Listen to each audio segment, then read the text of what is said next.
El programa de simulación CroClip nos va a permitir diseñar y construir circuitos eléctricos y electrónicos.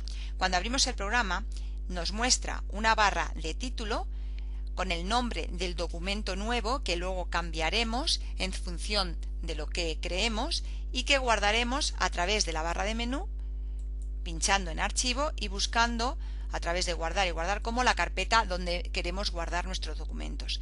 Debajo de la barra de menú tenemos la barra de herramientas donde mediante botones se representan los símbolos eléctricos y electrónicos que nos permite utilizar este programa. Muchos de ellos los conoceréis de años anteriores. ¿Dónde vamos a diseñar nuestros esquemas eléctricos? Pues en el área de trabajo, que siempre aparecerá en blanco y que en este caso ya muestra dos esquemas eléctricos que nos van a permitir recordar cómo funciona este programa. Este programa simula el encendido de la lámpara en este circuito tan sencillo mediante un círculo amarillo cuya intensidad refleja la corriente que pasa por él. Si cambiamos el valor del componente de la batería por el valor de una pila de petaca, vemos que ha cambiado la intensidad luminosa de la lámpara. En el caso del motor, se simula el encendido y el funcionamiento del mismo girando la M. En este caso, en función de la polaridad de la pila, gira en sentido horario y también mediante una flecha nos indica el sentido de las agujas del reloj. Esta línea de aquí sería el eje del motor. Si pinchamos en el conmutador, para ver el funcionamiento del zumbador se representa mediante estas ondas y también vibra la pantalla. Al cabo de un tiempo se oirá un sonido. Vamos a recordar los símbolos que debéis conocer de años anteriores y que vamos a utilizar a lo largo de esta quincena. Aparece en el primer botón, estarían los generadores o suministros de energía. Si pinchamos se despliegan una serie de botones donde vemos que nos van a permitir colocar la batería en vertical, en horizontal, cambiar la polaridad según nuestras necesidades.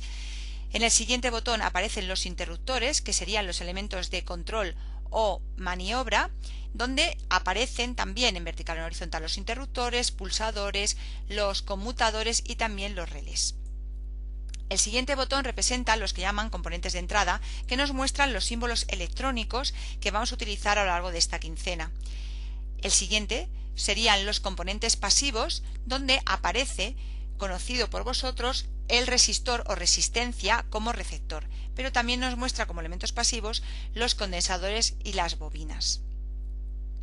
Vamos a ver tres botones más, que serían los elementos luminosos o los receptores luminosos, que tienen en su interior los LED, bombillas y también, estaría por ejemplo el display.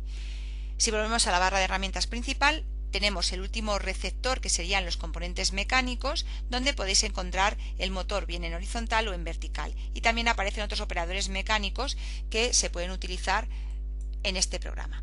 Por último, y que veremos al final de esta quincena, se encuentra un botón muy interesante que son los contadores o aparatos de medida. Con ellos vamos a poder apreciar el valor de las magnitudes eléctricas. Vamos a plantear un problema en este circuito. Las bombillas están preparadas y no pueden soportar el valor de 12 voltios. ¿Cómo el programa simula que no funcionan? Pues la destrucción del componente hace que sepamos que no soportan ese voltaje.